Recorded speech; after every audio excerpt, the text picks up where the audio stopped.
ইরানে হামলাকে কেন্দ্র করে বৈশ্বিক বাণিজ্যে অস্থিরতা তৈরি হয়েছে। উদ্বেগ বাড়ছে বাংলাদেশেও। জ্বালানি তেল নিয়ে অনিশ্চয়তা আছে। সুয়েজ খাল ও আরব সাগরের মতো নৌ-রুট সীমানায় থাকার কারণে রফতানি বাজার নিয়েও শঙ্কা কাটছে না ব্যবসায়ীদের। বলছেন, সংঘাত দীর্ঘস্থায়ী হলে বিকল্প বাজার খুঁজতে হবে, না হলে রফতানি ব্যয়ও বাড়তে পারে 15 থেকে 30% পর্যন্ত। সিলভার টিপ কন্ট্যাক্টে তৈরি নিরাপদ ও নান্দনিক ক্লিক সুইচ নির্ভরতা জীবন জুড়ে। ইরানের সাথে বাংলাদেশের দ্বিপাক্ষিক বাণিজ্যের আকার মাত্র $1 কোটি। তবুও দেশটিতে ইসরায়েল ও যুক্তরাষ্ট্রের হামলা ও পরে পাল্টা হামলা ঘিরে বাংলাদেশের উদ্বেগ কম নয়। কেননা উত্তেজনা ছড়িয়ে পড়েছে গোটা মধ্যপ্রাচ্যে। বাইরে রাখা যাচ্ছে না অর্থনীতির সমীকরণও।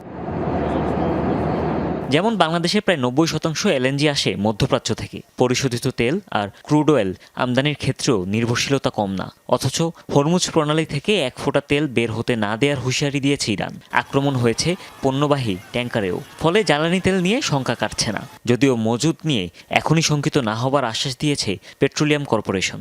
প্রত্যেক 6 মাসে $5 বিলিয়ন মতো পেট্রোলিয়াম এলএনজি এগুলো ইম্পোর্ট করি, বছরে $10 বিলিয়ন মতো।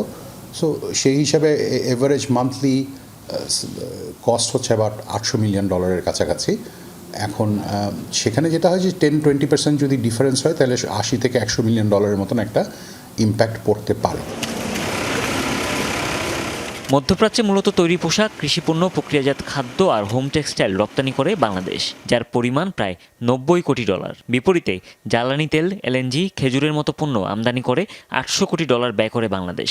আবার ইউরোপে পণ্য পাঠানোর প্রধান নৌপথ সুয়েজ খালও ইরানের খুব কাছাকাছি। ধারণা করা হচ্ছে, চলমান উত্তেজনায় শিপিং খরচ বাড়তে পারে 15 থেকে 30% মতো। একের পর এক ফ্লাইট বাতিল হওয়ায় সুখবর নেই আকাশপথেও। নিঃসন্দেহে এটা আমাদের উন্নয়নকে ব্যাহত করবে, আমাদের জ্বালানি সরবরাহের বিঘ্নতা সৃষ্টি করবে। এবং এটা এই যে বিঘ্নতা, এটা তো শুধুমাত্র আপনার মধ্যপ্রাচ্যে সীমাবদ্ধ থাকবে না, এটা তো ভূ রাজনৈতিক কারণে বিভিন্নখানে ছড়িয়ে যাবে। আমাদের রপ্তানির ক্ষেত্রে বা আমদানির ক্ষেত্রেও সমস্যার সৃষ্টি হবে। রপ্তানি উন্নয়ন ব্যুরো বলছে, যুদ্ধ ক্ষণস্থায়ী হলে দুশ্চিন্তার কিছু নেই। টপ 20 ডেস্টিনেশনের একেবারে নিচের দিকে 2-1টি দেশে আছে শুধু মধ্যপ্রাচ্যের গন্তব্য, যেমন আমাদের সৌদি আরব এবং আরব আমিরাত, এইসব দেশগুলি আছে আমাদের। কিন্তু বাকি সবগুলো দেশ কিন্তু এই অঞ্চলের বাইরে।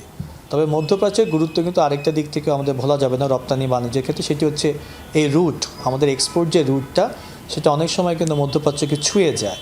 মধ্যপ্রাচ্যে ড্রোন হামলার কারণে এলএনজি উৎপাদন ও বেশ কিছু তেল শোধনাগার সাময়িকভাবে বন্ধ আছে।